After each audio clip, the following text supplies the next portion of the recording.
Hello everyone, my name is Jason Scriver and I'm a fire inspector with Regina Fire and Protective Services. Did you know that having a working smoke alarm in your home can reduce the chances of death or serious injury by more than 50%? Isn't that amazing? You need to recognize the sound that these make in your home when they're activated. Now, when a smoke alarm or a carbon monoxide alarm sounds, you need to immediately exit your home and call 911 and wait for the fire department.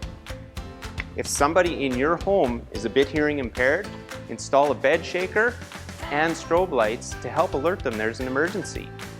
If you want more information, you can go to nfpa.org or regina.ca/fire.